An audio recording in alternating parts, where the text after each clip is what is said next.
नमस्कार, मी रुशाली यादव सारंग. टॉप 9 घडामोडींचा आढावा घेणार आहोत. मात्र त्यापूर्वी महत्त्वाची बातमी.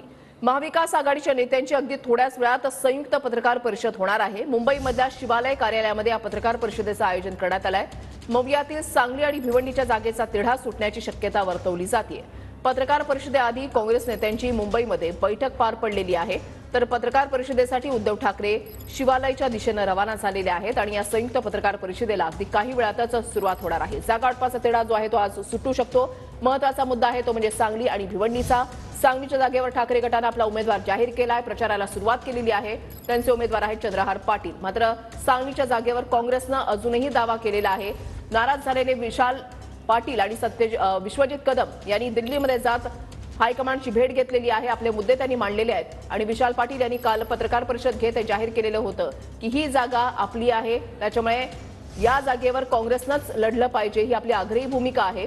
आज जी संयुक्त पत्रकार परिषद होते त्यानंतर बघू, त्यानंतर बोलू, असं काल विशाल पाटलांनी म्हटलेलं होतं. आजच्या या संयुक्त पत्रकार परिषदेमध्ये नेमकी काय घोषणा होते हे पाहणं महत्त्वाचं असणार आहे. काँग्रेस नेत्यांची मुंबईमध्ये महत्त्वाची बैठक जी आहे ती पार पडलेली आहे आणि आता उद्धव ठाकरे महाविकास आघाडीच्या पत्रकार परिषदेसाठी शिवालयाकडे रवाना झालेले आहेत. ही दोन दृश्य आपण पाहताय. महाविकास आघाडीचा जागा वाटपाचा तिढा जो आहे तो आज सुटू शकतो आणि खास करून लक्ष लागून राहिलेले आहे ते म्हणजे सांगली आणि भिवंडीच्या जागेकडे.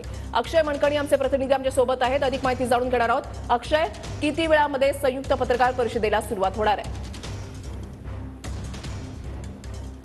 रुशाली, सध्या ठाकरे गटाचे जे प्रमुख नेते जे आहेत ते सध्या शिवालय येथे पत्रकार परिषदेकरता उपस्थित झालेले आहेत. ठाकरे गटाचे पक्षप्रमुख उद्धव ठाकरे आणि त्याचसोबत संजय राऊत जे सातत्याने पक्षाची भूमिका भक्कमपणे पुढे मांडताना पाहायला मिळत आहेत, ते नेते जे आहेत ते सध्या शिवालयामध्ये दाखल झालेले आहेत आणि थोड्याच वेळात राष्ट्रवादी आणि काँग्रेसचे नेते देखील या संपूर्ण संयुक्त पत्रकार परिषदेसाठी या शिवालयामध्ये उपस्थित राहणार आहे. या संपूर्ण पत्रकार परिषदेला उद्धव ठाकरे त्याचसोबत शरद पवार आणि इतर नेते देखील जे आहेत ते उपस्थित राहणार असल्याचं आपल्याला पाहायला मिळतं. संजय राऊत सध्या आलेले असल्याचं पाहायला मिळतं. संजय राऊत त्यांच्या कार्यकर्त्यांशी आणि पदाधिकाऱ्यांशी संवाद साधताना पाहायला मिळत आहेत आणि सोबतच ठाकरे गटाचे नेते इथे दाखल झालेले आहेत. स्वतः उद्धव ठाकरे थोड्याच वेळात या संपूर्ण पत्रकार परिषदेमध्ये उपस्थित राहतील. सोबत शरद पवार आणि बाळासाहेब थोरात आणि पृथ्वीराज चव्हाण हे काँग्रेसचे नेते देखील या संपूर्ण पत्रकार परिषदेसाठी उपस्थित असतील. परंतु महाविकास आघाडीच्या जागा वाटपाच्या संदर्भातला घोळ मात्र गेल्या 1 ते 2 महिन्यांपासून कायम असल्याचं पाहायला मिळत होतं. सातत्याने अनेक जागांवरती